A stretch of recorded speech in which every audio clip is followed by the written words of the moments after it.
और इस वक्त भभुआ में उपेंद्र कुशवाहा चुनावी सभा को संबोधित कर रहे हैं, सीधे लिए चलते हैं। मना कर दिया था क्या? कोई रोक दिया था?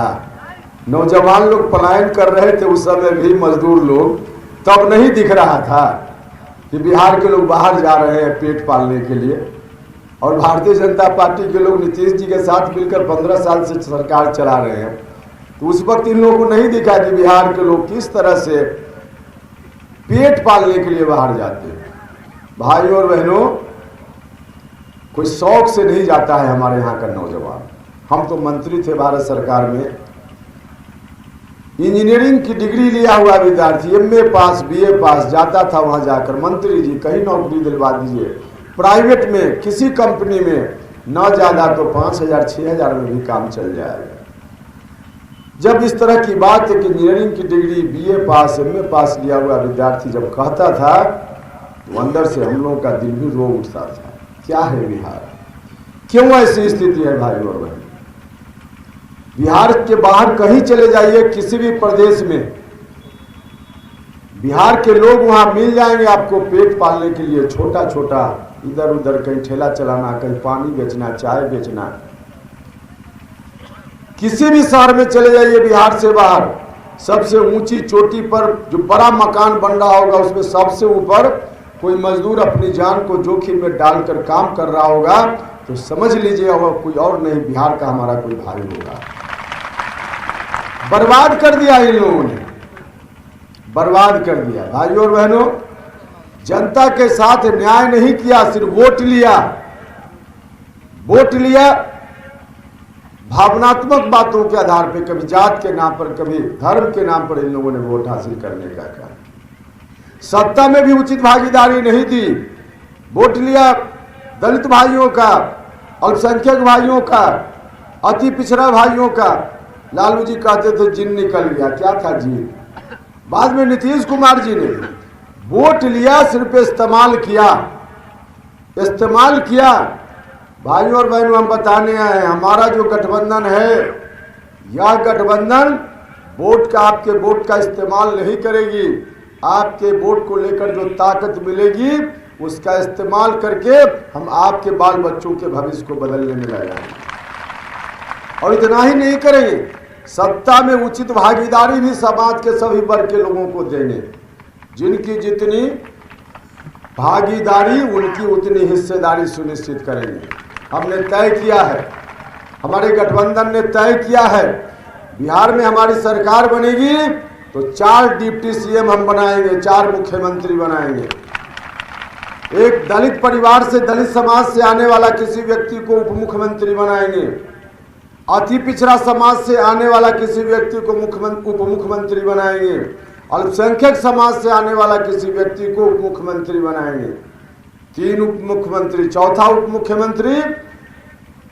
भले भारतीय जनता पार्टी के लोग ऊंची जात की बात करते हैं, लेकिन वो बात करते हैं, उनके यहाँ जो स्थिति है उस स्थिति में गरीब ब्राह्मण परिवार का भी कोई व्यक्ति उनके साथ बराबरी में नहीं बैठ सकता है। बात भले करते हैं, लेकिन बराबरी में गरीब कोई नहीं बैठ सकता है, चाहे किसी जात का हो। अगली जात के जो लोग हैं, इस तरह से उपेक्षित हैं, प्रताड़ित हैं, उनके हित की रक्षा के लिए हम अगली जात से भी एक व्यक्ति को डिप्टी सीएम बनाने का काम करेंगे। तो 4 डिप्टी सीएम हम बनाएंगे, और इन चारों डिप्टी सीएम में एक अनिवार्य रूप से महिला होगी। महिलाओं का भी सम्मान हम करेंगे। तो सत्ता में भी हिस्सेदारी देंगे, और आपके साथ, बिहार के लोगों के साथ, गरीबों के साथ न्याय भी हम करेंगे। क्या हुआ है अब तक? क्या हुआ है इतने दिनों? 15 साल जब उनका राज चल रहा था तो काम नहीं, नौकरी की बात आज कर रहे हैं, उस समय भूरा बाल साफ करने में लगे हुए थे, भूरा बाल साफ करने में लगे हुए थे। कर दिया बर्बाद, पिछड़ों का वोट लिया, कुछ नहीं किया। आज गरीब घर के बच्चे क्यों परेशान होते हैं? चाहे 15 साल वाले पहले वाले हो या बाद वाले, क्या किया इन लोगों ने? देखिए, कोई भी व्यक्ति हो, चाहे गरीब हो या अमीर हो, उसकी तकदीर तब बदलेगी, उसके बाल बच्चों की तकदीर तब बदलेगी जब पढ़ाई लिखाई की अच्छी स्थिति होगी। जो पैसे वाले लोग हैं उनके लिए पढ़ाई लिखाई में दिक्कत नहीं है, क्योंकि पैसा है जेब में, शिक्षा जहां बिकती है प्राइवेट स्कूल में खरीद लेते हैं लोग, लेकिन गरीब आदमी कहाँ जाएगा? गरीब आदमी का बच्चा तो उसी सरकारी स्कूल में, जिस सरकारी स्कूल में आज पढ़ाई लिखाई नाम की कोई चीज ही नहीं, कहीं नहीं है कोई पढ़ाई लिखाई। उसी तरह की स्थिति है स्वास्थ्य के मामला में। हम मंत्री थे, दिल्ली लोग जाते थे गरीब लोग बिहार से, इलाज करा दीजिए मंत्री जी कहीं से, फटा कपड़ा पहना हुआ गरीब आदमी, बिहार में इलाज नहीं। बीमार पड़ने को तो अमीर आदमी भी, कोई भी बीमार पड़ता है, लेकिन जिनके पास पैसा है लोग बीमार पड़ते तो प्राइवेट में नहीं जाता है इलाज कराने, प्राइवेट में इलाज कराने जाता है, सरकारी अस्पताल में नहीं जाता है इलाज कराने जो पैसा वाला है, क्योंकि सरकारी अस्पताल में इलाज नाम की कोई चीज नहीं।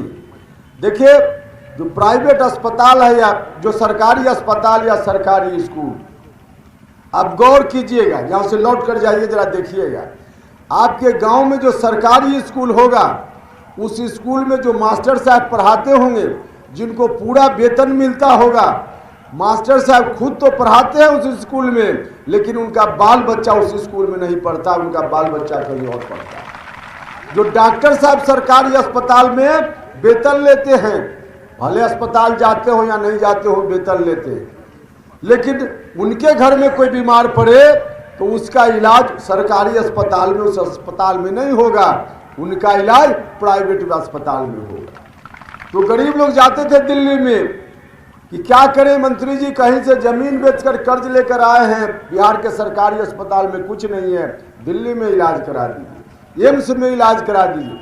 भाइयों और बहनों, दिल्ली का एम्स भी कोई प्राइवेट अस्पताल नहीं है, सरकारी अस्पताल है। जब दिल्ली का सरकारी अस्पताल अच्छा हो सकता है तो बिहार का सरकारी अस्पताल अच्छा क्यों नहीं हो सकता है? सब कुछ हो सकता है। जब कहीं का सरकारी स्कूल, हम केंद्रीय विद्यालय के मंत्री थे, केंद्रीय विद्यालय में लोग नाम लिखवाने के लिए परेशान रहते थे, इसलिए कि वहाँ अच्छी पढ़ाई होती है। जब केंद्रीय विद्यालय जो सरकारी स्कूल है उसमें अच्छी पढ़ाई हो सकती है, तो बिहार के गांव के सरकारी स्कूल में अच्छी पढ़ाई क्यों नहीं हो सकती? अस्पताल सरकारी हो, सरकारी स्कूल हो, उसमें भी बेहतर से बेहतर व्यवस्था हो सकती है। जो नौजवान लोग हैं, आप किसी प्रदेश में चले जाइए, यहाँ के लोग वहाँ मिल जाएंगे आपको, पेट पालते हुए, रोजी रोटी के लिए घूमते हुए, भटकते हुए। लेकिन कोई बिहार में कहीं महाराष्ट्र आंध्रा का कोई व्यक्ति आता है यहाँ मजदूरी करने के लिए? नहीं मिलेगा। यहाँ का आदमी सब जगह मिलेगा, वहाँ का यहाँ कहीं नहीं मिलेगा। यहाँ के लोग क्यों वहाँ मिलते हैं? इसलिए मिलते हैं कि वहाँ के लोगों के लिए वही रोजी रोटी रोजगार है, बिहार के लोगों के लिए कोई रोजी रोटी रोजगार नहीं। जब आंध्रा महाराष्ट्र के लोगों को, मजदूरों को, नौजवानों को वही रोजी रोटी रोजगार मिल सकता है, तो बिहार की इस धरती पर बिहार के नौजवानों को, मजदूरों को क्यों नहीं रोजी रोटी रोजगार मिल सकता? होने के लिए सब कुछ हो सकता है भाइयों, लेकिन नहीं किया इन लोगों ने। 15 साल में बड़े भाई ने नहीं किया, 15 साल में मझले भाई ने नहीं किया, तो क्या 5 साल छोटा भाई उपेंद्र कुशवाहा का हक नहीं बनता है? इसलिए हम आपसे कहने आए कि 5 साल दीजिए, हम करके बताएं, करके बताएं। और अभी जो चल रहा है इन लोगों का, देखिए एक बड़ी साजिश भी चल रही, सचेत रहिएगा। विशेष रूप से मैं आपसे कहना चाहता हूं, भारतीय जनता पार्टी ने एक साजिश रची है। बात धीरे धीरे अब लोगों के बीच में, नीतीश कुमार जी का नाम भले आगे इन लोगों ने किया है, लेकिन चुनाव के बाद इस बार अगर किसी तरह से गलती से भारतीय जनता पार्टी के हाथ में फिर से सत्ता आई तो नीतीश कुमार को मुख्यमंत्री इस बार नहीं बनाने वाले। सब लोगों को मालूम है नीतीश कुमार जी को नहीं बनाने वाले हैं। भारतीय जनता पार्टी अपना मुख्यमंत्री बनाना चाहती है और चुनाव में अगर अपना नाम भारतीय जनता पार्टी आगे करे तो उनको मालूम है कि जिस दिन भारतीय जनता पार्टी अपना नाम ले आएगी आगे, उसी दिन उनकी हार पक्की हो जाएगी, क्योंकि लोग नहीं बर्दाश्त करने वाले कि भारतीय जनता पार्टी का कोई मुख्यमंत्री बने। तो साजिश है, उनकी साजिश है, नीतीश कुमार का नाम आगे लाओ ताकि पिछड़े लोग वोट दे दें और सत्ता मिलने के बाद इस बार नीतीश कुमार को नहीं मुख्यमंत्री, अपना मुख्यमंत्री बनाने की कोशिश है उनकी। और इस काम में अगर और कमी रह गई तो एक बात और मैं भविष्यवाणी के रूप में कह रहा हूं एक डील आरजेडी से भी इन लोगों की है, एक डील है आरजेडी के साथ भी भारतीय जनता पार्टी वालों का।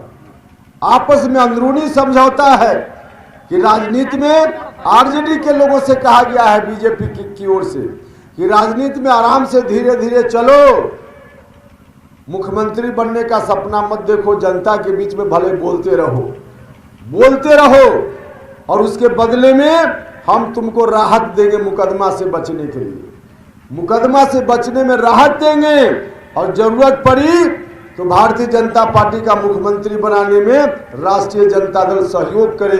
यह डील इन लोगों के बीच में है और यही कारण है, मैं पूरी जवाबदेही के साथ आपको बताना चाहता हूं क्या कारण है कि तेजस्वी आज घूम घूम कर बिहार में जिस मंच पर जाते हैं बोलते हैं कि 9 नवंबर को लालू यादव जी को बेल मिल जाएगा। आप कोर्ट हैं कि आप जज हैं, कैसे आप बोल रहे हैं? यह बात बेल मिलेगा कि नहीं मिलेगा यह कोर्ट जानता है, आप कैसे बोल रहे हैं? इसका मतलब कि कहीं ना कहीं जो हम बता रहे जो आरोप है मेरा वह प्रमाणित आरोप है।